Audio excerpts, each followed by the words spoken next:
Chief Darnell Carter had spent more than 25 years working in law enforcement.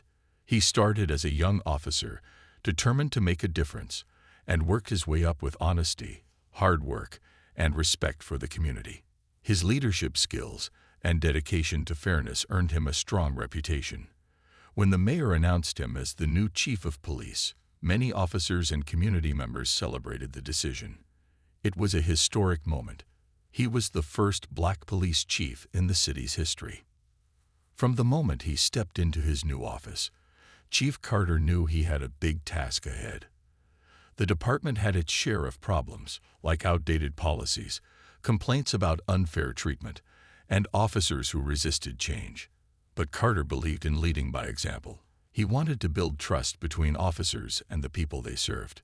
He introduced new training programs, encouraged officers to work closely with the community, and promised that misconduct would not be tolerated. Most officers welcomed his leadership. They respected his experience and sought his vision for a better department. Some were excited about the positive changes, hoping they would help improve the department's image. Others, however, were not as pleased. A small group of officers, including longtime cop James Whittaker, didn't like the idea of a new boss telling them how to do things, especially one who wanted change. Whittaker had been with the department for years. He believed in the old way of doing things and resisted anything that challenged it. He had a history of complaints, but nothing had ever stuck because of his connections within the department. When Chief Carter took over, Whittaker made it clear to his close colleagues that he didn't support the new leadership. He wasn't loud about it, but he made snide remarks and often rolled his eyes in meetings when Carter talked about reform. Despite the resistance from a few, Chief Carter stayed focused on his mission. He met with officers regularly, listened to their concerns, and reminded them that their job was to protect and serve fairly. He wasn't there to punish good officers. He was there to make sure the department operated with integrity. But change is never easy. Tension quietly built up among the officers who didn't like the shift in leadership. Some simply kept their distance from Carter, while others, like Whittaker, held on to their opinions with a strong sense of defiance. They didn't expect Carter to last long. What they didn't know was that he was prepared for anything. Chief Carter believed in patience, but he also believed in swift action when necessary. He knew some officers were not happy, but he hoped to prove that his leadership was about fairness, not division. However, he had no idea that very soon, one of his own officers would challenge him in a way that would shake the entire department and cost that officer everything. Officer James Whittaker had been a police officer for many years. He had seen different chiefs come and go, and he never worried too much about them. To him, things always stayed the same in the department, no matter who was in charge. But when Chief Darnell Carter took over, Whittaker felt something different. This wasn't just another chief who would sit behind a desk and let things run as usual. Carter wanted to make real changes, and Whittaker didn't like that at all. Whittaker had always believed that experience and time on the force mattered more than anything else. He didn't care much for new training programs or the idea of treating every situation differently based on community needs. He had his own way of doing things, and it had worked for him so far. He didn't think he needed someone telling him what was right or wrong after all these years. From the moment Carter took office, Whittaker made it clear how he felt. He never openly disrespected the chief, but his attitude spoke volumes. In meetings, he would cross his arms, sigh loudly, and shake his head whenever Carter introduced a new policy. When other officers talked about the positive changes, Whittaker would roll his eyes or mumble under his breath. Some of his colleagues told him to give Carter a chance, but Whittaker refused. "What does he know that I don't?" he would say to his friends. "I've been doing this job longer than he has." Whittaker wasn't alone in his feelings, but he was one of the most vocal. A few officers quietly agreed with him, but didn't want to cause trouble. Others had their doubts but were willing to see where Carter's leadership would take them. But Whittaker had already made up his mind. He didn't trust Carter, and he didn't believe in his vision for the department. One of the biggest things that bothered Whittaker was the idea of accountability. Carter made it clear that every officer, no matter how long they had been in the force, would be held responsible for their actions. If an officer made a mistake, there would be consequences. Whitaker wasn't used to that. He had seen officers get away with things before, and he believed that loyalty among officers mattered more than anything else. As the weeks passed, Whitaker became more irritated. Carter's presence was everywhere. Officers were being trained differently, body camera footage was being reviewed more often, and supervisors were paying closer attention to reports.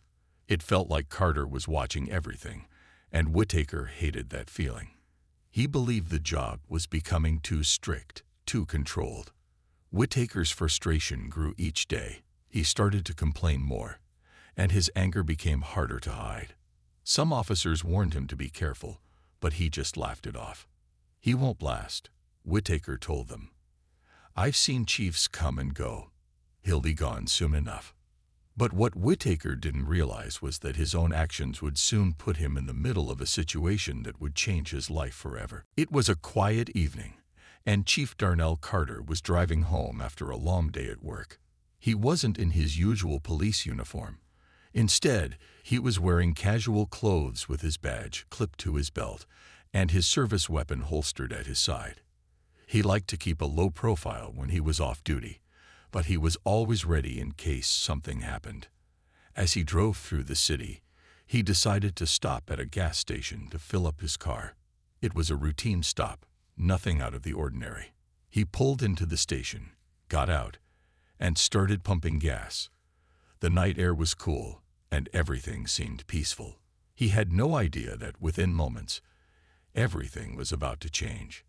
At the same time, Officer James Whitaker was patrolling the area in his squad car. He was alone, driving slowly through the streets, looking for anything suspicious. When he passed by the gas station, his eyes immediately locked onto Chief Carter. But he didn't recognize him.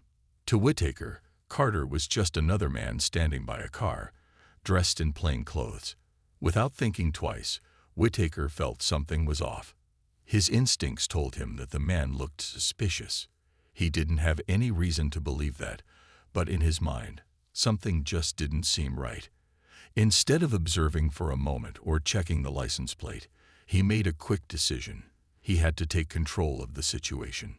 Whitaker pulled his squad car into the gas station and turned on his spotlight, aiming it directly at Chief Carter. The bright light shined in Carter's face, making it hard for him to see. He shielded his eyes for a second, confused by what was happening. Before he could react, Whitaker was already stepping out of his car, his hand resting on his holstered gun. "Hey, step away from the car," Whitaker shouted, his voice firm and commanding. Chief Carter turned slowly, realizing that the officer was talking to him. He stayed calm, but he was surprised. He had done nothing wrong, yet here he was being confronted like a suspect. "I'm Chief Darnell Carter," he said, keeping his voice steady. "What seems to be the problem, officer?" But Whitaker wasn't listening. Instead of hearing the words, he only saw a man talking back to him. His grip on his gun tightened. The moment felt tense, and Carter could see that Whitaker wasn't thinking clearly. "Hands where I can see them," Whitaker ordered, now fully pulling his gun from its holster. The situation escalated in seconds. Bystanders at the gas station froze, watching in shock as an officer pointed his weapon at the city's own police chief. Some people quickly pulled out their phones and started recording, sensing that something was very wrong. Chief Carter took a slow breath, knowing he had to handle this carefully. He raised his hand slightly, trying to keep the situation from getting worse. "Officer, listen to me," he said calmly. "I am your chief. Take a second and think before you do something you'll regret." But Whitaker still wasn't listening. His heart pounded, and his mind raced. He thought he was in control of the situation, but in reality, he was making the biggest mistake of his career. Chief Darnell Carter stood still, his hands slightly raised, his heart steady but his mind sharp. He had faced dangerous situations before, but this was different. The officer pointing a gun at him was one of his own men, Officer James Whitaker, but Whittaker didn't recognize him. Or maybe he didn't want to. The gas station had fallen silent. The few people nearby were frozen in shock. Some had already started recording the situation on their phones, whispering to one another. They could see what was happening, but Whittaker remained focused only on Carter, his gun raised, his stance firm. "Sir, I need you to step back and keep your hands where I can see them," Whittaker ordered again, his voice sharp. Carter took a slow breath. He knew that any sudden movement could make things worse. He had been a police officer long enough to understand how split-second decisions could change lives. He had to be careful, not just for himself, but for everyone around him. "Officer Whittaker," Carter said in a calm but firm tone, "put your weapon down. You're making a mistake." Whittaker's eyes narrowed. He didn't lower his gun. Instead, he took a small step closer. "How do you know my name?" Whittaker asked suspiciously. At that moment, another police car pulled into the gas station. The flashing lights reflected off the nearby buildings as two officers stepped out. One of them was Sergeant Lisa Ramirez, one of Carter's most trusted officers. The moment she saw what was happening, her eyes widened in shock. "Whittaker, what are you doing?" Ramirez shouted, rushing forward. Whittaker didn't turn his head. He kept his eyes locked on Carter, still unsure. "Stay back, Ramirez. I've got this under control." "No, you don't," she snapped. "Lower your weapon. Right now." Whittaker hesitated. His grip on the gun loosened slightly, but he still didn't lower it. Then Ramirez took another step forward and said something that made his stomach drop. "That's Chief Carter," she yelled. "You're pointing your gun at the chief of police." For a second, it was as if the world stopped. The words hit Whittaker like a brick. His mind struggled to process what he had just done. His eyes darted back to Carter, and suddenly, everything looked different. The face he had ignored, the badge clipped to his belt, he saw it all now. His hands began to shake. His heart pounded in his chest. Slowly, almost in disbelief, Whittaker lowered his weapon. The gas station crowd murmured as more officers arrived. The air felt thick with tension. Chief Carter didn't move. He stood tall, watching Whittaker carefully. He could see the fear in the officer's eyes now, the realization of what he had done. "You let your judgment get ahead of your duty," Carter said quietly. His voice wasn't angry, but it carried the weight of authority. "That's the difference between a good officer and a reckless one." Whittaker opened his mouth to speak, but no words came out. Around him, other officers exchanged looks, some shaking their heads. The situation had changed in an instant. Whittaker wasn't in control anymore.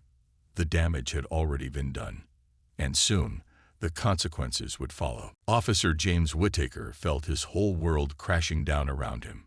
His gun was now lowered, but his hands still trembled. His heart pounded as he realized what he had just done. The man he had been treating like a suspect, the man he had almost shot, was none other than Chief Darnell Carter, the highest-ranking officer in the entire department. The gas station remained silent for a few long seconds. The small crowd that had gathered was still recording, whispering to each other, shocked by what they had just witnessed. More officers had arrived at the scene, and their faces were a mix of confusion, concern, and disbelief. Chief Carter remained calm, but his eyes held a firm, steady gaze as he watched Whittaker. He had been in high-pressure situations before, but this was different. This was one of his own officers, someone who should have known better, treating him like a criminal, despite his badge and authority. Sergeant Lisa Ramirez stepped between them, looking directly at Whittaker. "Do you understand what you just did?" she asked, her voice filled with disbelief. Whittaker swallowed hard. I thought he was." His words failed him. There was no excuse. He knew it, and so did everyone else. One of the senior officers approached Chief Carter cautiously. "Sir, are you all right?" Carter gave a small nod. "I'm fine," he said, his voice steady. But there was something else in his tone. a deep disappointment. Then he turned back to Whitaker. "You need to hand over your weapon," he said firmly. Whitaker's face turned pale. His fingers instinctively tightened around the gun in his grip. He had carried this weapon for years. It was a part of his identity as an officer. And now, in front of his colleagues, his badge suddenly felt much heavier. "Chief, please, He started to protest, but one look from Carter silenced him. "This isn't a request, Officer Whitaker," Carter said. "You drew your weapon without cause. You escalated a situation that didn't need to be escalated. And worst of all, you refused to listen when I identified myself. That is unacceptable." Whitaker hesitated, but he knew he had no choice. Slowly, he unclipped his holster and handed over his gun to Ramirez, who took it without saying a word. One of the senior officers stepped forward again. "Officer Whitaker, you're being placed on administrative leave, effective immediately, pending an internal investigation." Whitaker's breath caught in his throat. He had been in the force for years, but never had he felt so helpless. He wanted to argue, to explain himself, but deep down, he knew there was nothing he could say that would undo what had happened. The weight of the moment settled on his shoulders. He had made a terrible mistake, one that had been caught on multiple cameras, witnessed by civilians and officers alike. As the officers escorted Whitaker away, Chief Carter let out a slow breath. He looked around at the gathered officers and the watching crowd.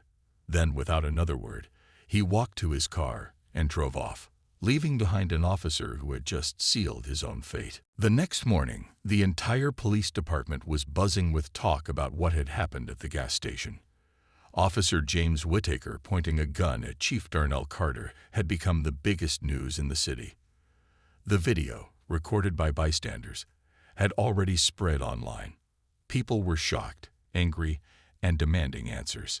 Inside the police station, Chief Carter sat in his office, reviewing reports from the night before.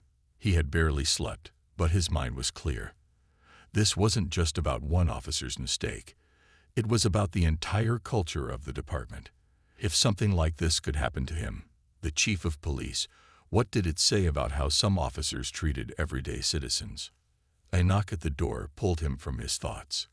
Mayor Linda Reynolds stepped inside, her expression serious. She had seen the video too, and she wasn't happy. "Chief Carter," she said, sitting across from him, "this situation has put the entire department under a microscope. The public is outraged. The city council is demanding action." Carter nodded. "I understand," he said calmly. "Officer Whitaker is already on administrative leave. An internal investigation has begun." The mayor leaned forward. "That's not enough," she said firmly. "People are calling for justice. They want to know how something like this was even possible. How does an officer not recognize his own chief? And more importantly, how many other officers might act this way toward people in the community?" Carter sighed. It was the question he had been asking himself all night. He had spent years trying to build trust between officers and the people they served. But incidents like this destroyed that trust in an instant. "I won't defend what happened," Carter said. "It was unacceptable. And I promise you, the right actions will be taken." The mayor studied him for a moment, then nodded.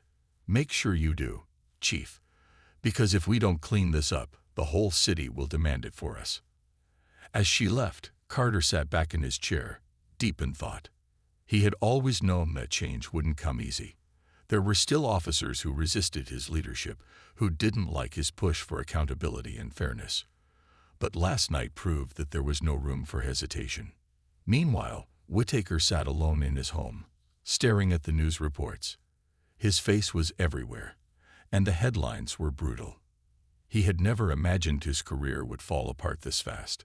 His phone buzzed with messages, some from old colleagues checking on him, others filled with anger and disappointment. He knew what was coming. An internal investigation was just the beginning. His entire career was now on the line, and there was nothing he could do to stop it. At the police station, Chief Carter gathered his top officers for a meeting. He looked at each of them and spoke with clear determination. "We will not let this incident define us," he said, "but we will learn from it, and we will make sure something like this never happens again." The investigation into Officer James Whittaker's actions moved quickly. The video of the gas station incident had spread far and wide, bringing national attention to the police department. Many people demanded swift action, and Chief Darnell Carter knew the department had to handle this situation the right way. As the days passed, Whittaker was called in for questioning. He sat in a small, quiet room across from two investigators. His uniform had been replaced with plain clothes, and for the first time in his career, he felt powerless. "Officer Whittaker," one of the investigators began, "do you understand why you're here today?" Whittaker swallowed hard and nodded. "Yes, sir," he said quietly. The investigator leaned forward. "Then tell us, in your own words, what happened that night at the gas station." Whittaker took a deep breath. He had replayed the moment over and over in his mind. The flashing lights, the raised voices, the shock on Chief Carter's face when he realized his own officer was treating him like a suspect. I thought he looked suspicious," Whittaker admitted. "It was dark, and I saw someone standing by a car. I didn't recognize him." The second investigator frowned. He identified himself multiple times. Whittaker lowered his head. I didn't listen. I thought he was just saying that to avoid trouble." There was a long silence. The weight of his mistake pressed down on him. "Do you believe you acted professionally?" the first investigator asked. Whittaker hesitated. He wanted to defend himself, to say that he was just doing his job. But deep down, he knew the truth. He had judged someone unfairly. He had ignored his training. He had let his personal views cloud his judgment. "No," he finally admitted, "I didn't." Meanwhile, at the police station, Chief Carter was meeting with community leaders. The public's trust was shaken, and he knew it was his job to fix it. "We know that what happened was unacceptable," Carter told the group. "But I want you to know that this department is committed to accountability. Officer Whittaker will face the consequences of his actions." A local pastor, Reverend Thomas Green, nodded. "That's what people need to hear, Chief. But it's not just about one officer. It's about the culture of policing. People want to know that officers are trained to be fair, not just to assume the worst." Carter agreed. "That's why we're going to increase training, especially in de-escalation and recognizing biases. We have to make sure that what happened that night never happens again." As the meeting ended, Carter felt a deep sense of responsibility. This wasn't just about Whittaker. It was about the future of the department. That night, Whittaker received a phone call. His disciplinary hearing was scheduled for the next day. His career, his reputation, everything was now in question. And for the first time in his life, he wasn't sure if he would ever wear the uniform again. The day of Officer James Whittaker's disciplinary hearing arrived. The room was filled with senior officers, members of the Police Review Board, and representatives from the community. Chief Darnell Carter sat at the head of the table, his expression calm but serious. He had spent years leading this department, and he knew that what happened today would set an example for every officer in the force. Whittaker sat across from them, his hands folded in his lap. He had barely slept the night before. He knew he had made a terrible mistake, and now he had to face the consequences. The hearing began with the internal affairs officers presenting their findings. They played the gas station video, showing the moment Whittaker pulled his gun on Carter, ignored his identification, and escalated the situation unnecessarily. The room was silent as everyone watched. When the video ended, the lead investigator turned to Whittaker. "Officer, do you have anything to say for yourself?" Whittaker swallowed hard. He knew that nothing he said could erase what had happened, but he also knew he had to take responsibility. "I was wrong," he said, his voice quiet but clear. "I let my personal judgment cloud my duty. I didn't follow protocol. I didn't listen when the chief identified himself. I let fear and assumptions guide my actions, and I understand now that it was unacceptable." Some officers in the room exchanged glances. It wasn't often that an officer admitted their mistakes so openly. Chief Carter finally spoke. "You didn't just make a mistake, Officer Whitaker. You put a man's life at risk. You let your judgment override your training. And the fact that it was me only proves that this could have easily happened to anyone in this community." Whitaker lowered his head. "I know, sir." Carter studied him for a long moment before turning to the board. "We have reviewed this case carefully, and we have reached a decision." The room fell completely silent. "Officer Whitaker, effective immediately, you are terminated from the police force." Whitaker's breath caught in his throat. He had known this was coming, but hearing it out loud still felt like a punch to the gut. His career, everything he had worked for, was over.